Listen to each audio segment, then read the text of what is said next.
ABVP जो लिखती है ना, ज्ञानशील एकता, दरअसल ये है अज्ञान अश्लील अराजकता। और यह बात जो है मैं आपको उदाहरण के साथ दे सकता हूं, और साल भर 2 साल की बात तो छोड़ दीजिए, पिछले 1 महीने में जो है जितनी गुंडागर्दी और वायलेंस की घटनाएं एबीवीपी के लोगों ने की है, यह बहुत ही शर्मनाक है। और इसकी जिम्मेवारी जो है सरकार में बैठे हुए लोगों को लेना पड़ेगा, प्रशासन में बैठे हुए लोगों को लेना पड़ेगा। और वह जो कह रहे हैं कि एनएसयूआई के लोगों ने किया है, तो एक प्रश्न आप सबको भी पूछना चाहिए। मैं मीडिया के साथियों से आग्रह करता हूं कि गृह मंत्री उनका, दिल्ली पुलिस उनके अंदर में, दिल्ली विश्वविद्यालय का प्रशासन उनके अंडर में, यहाँ पर जो है एलजी उनके हैं, देश में सरकार उनकी है, पूरा का पूरा जो है उनकी हेजमनी है।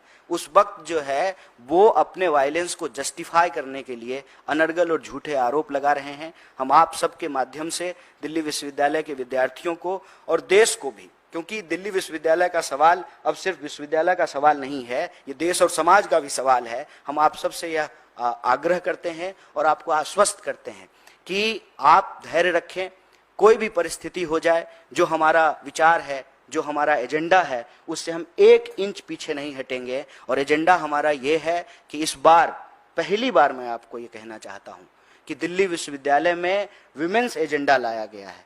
और उस एजेंडे की सबसे खास बात यह है कि महीने के 2 दिन, कम से कम 2 दिन जो मेंस्ट्रुअल लीव की बात की जा रही है, और इसको लेकर के दिल्ली विश्वविद्यालय की लड़कियों ने जिस तरीके से रिस्पॉन्ड किया है। खास बात यह है कि जब हमारे कैंपेनर कैंपेनिंग कर रहे हैं तो महिला शिक्षिका आकर के कहती हैं कि हमारे लिए तुम लोग क्यों नहीं कर रहे हो। तो जिस तरीके से समर्थन मिल रहा है हमारा स्टूडेंट सेंट्रिक एजेंडा को, जिस तरीके से कॉलेज के भीतर जो एनएसयूआई से जुड़े हुए लोग नहीं हैं, रेगुलर स्टूडेंट हैं, पढ़ने वाले विद्यार्थी हैं, जो क्लास करते हैं, लाइब्रेरी जाते हैं, घर से आते हैं, वापस घर को जाते हैं, वो तमाम विद्यार्थियों का एक व्यापक सपोर्ट मिल रहा है। क्योंकि हमारा जो एजेंडा है उसमें हम राजनीति नहीं खेल रहे हैं।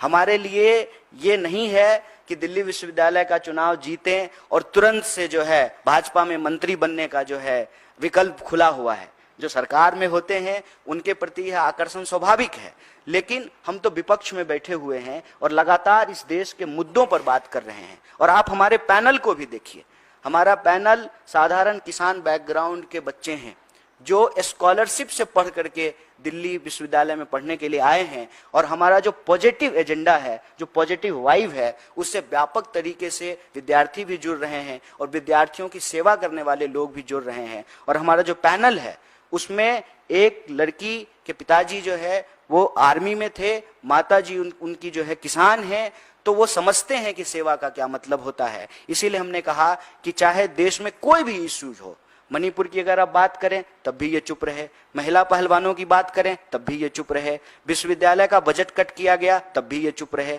हर साल जो डूसू का बजट था उसका क्या हुआ, दिल्ली विश्वविद्यालय ने उस बजट को क्या किया, उस पर भी ये चुप हैं। और जब चुनाव नजदीक आ गया है, इनको लगता है कि हम हार जाएंगे और सरकार में जो बैठे हुए लोग हैं उनके सामने एबीवीपी के जो नेता हैं उनकी इज्जत जो है वो दांव पे लगी हुई है। तो जो उनका असली कैरेक्टर है ना, कहते हैं ना कि परीक्षा के वक्त लोगों का असली चरित्र बाहर निकल जाता है, तो ये जो ज्ञानशील एकता का दावा करने वाले हैं उनकी अज्ञानता, अश्लीलता और अराजकता सामने आ गई है। क्यों? क्योंकि उनके सामने एक डेमोक्रेटिक पैनल है, जो पैनल इस बात को सुनिश्चित करने की कोशिश कर रहा है कि चुनाव का परिणाम चाहे जो भी हो, हम विद्यार्थियों के लिए जैसे सतत लड़ते रहे हैं हम आगे भी लड़ते रहेंगे।